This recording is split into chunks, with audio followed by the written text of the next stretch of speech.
Hello dear students, in today's class we are going to discuss how was the Indian Constitution made.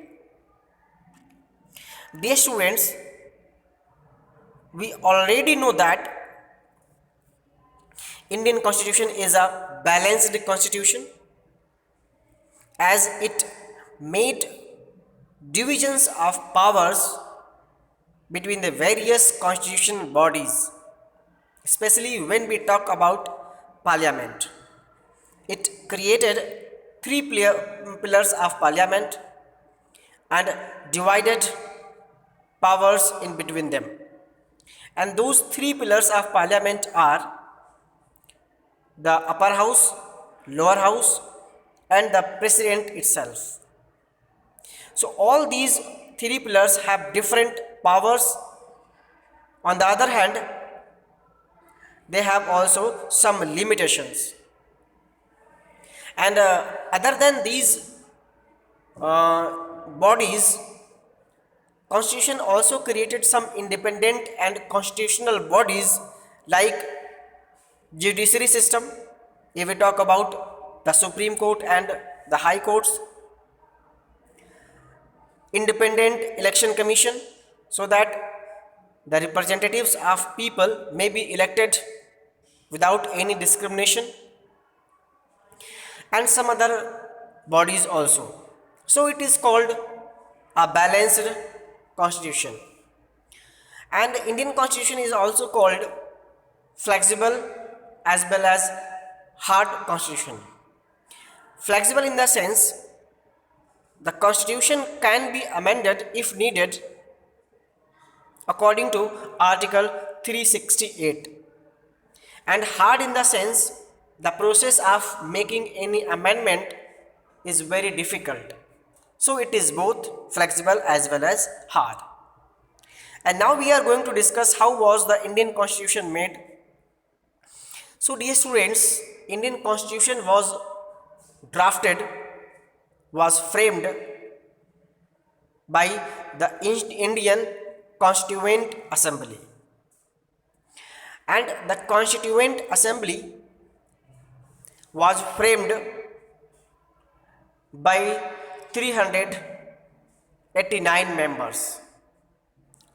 And out of those 389 members, 292 members were directly from the provinces which were under the British control, and 93 members came from the princely states, and 4 members came from the British High Commissions. So in this way there were total 389 members in Indian Constitution Assembly. And the first meeting of Indian Constitution Assembly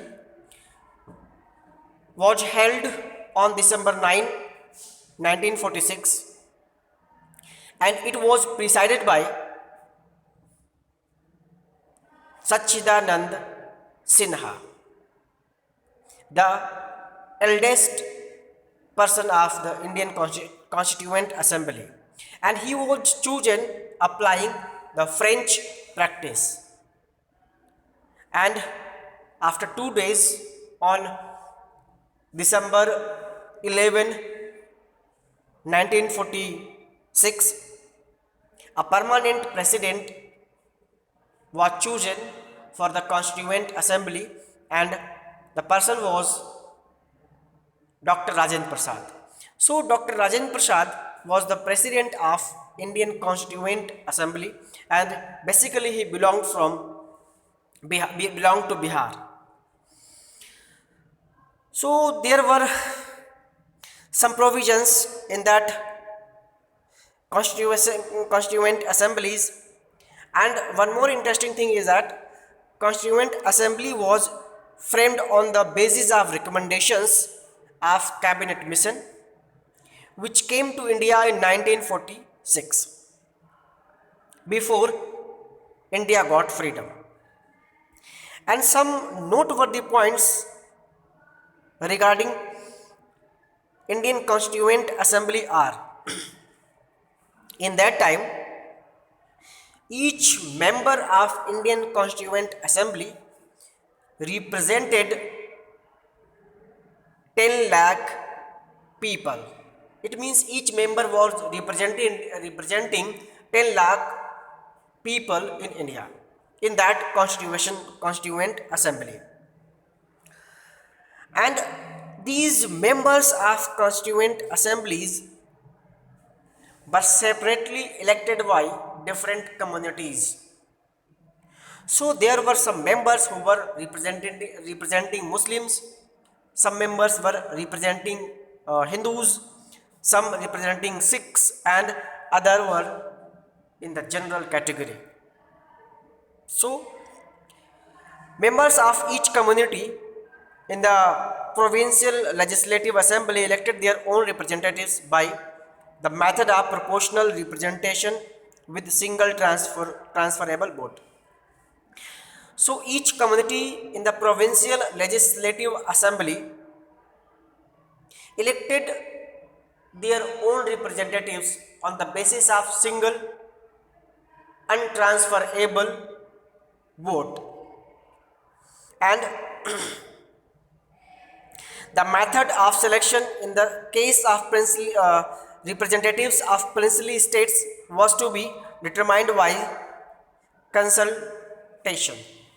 And on the other hand, if we talk about the members who came from the princely states, those members were nominated by the princely states after consultation. So this was the process by which the members of Indian Constituent Assembly were either elected or chosen or nominated. So some noteworthy points are here.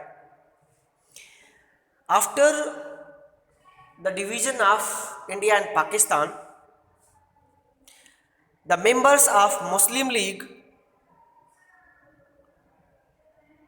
did not join or went to Pakistan, and in this way the number of constituent assembly members was reduced, and there were total 15 women members in the Indian Constituent Assembly, and the only Muslim woman member was Begum Ejaz Rasool. And what happened next? So Indian Constituent Assembly, when it started working, they discussed each and every point, each and every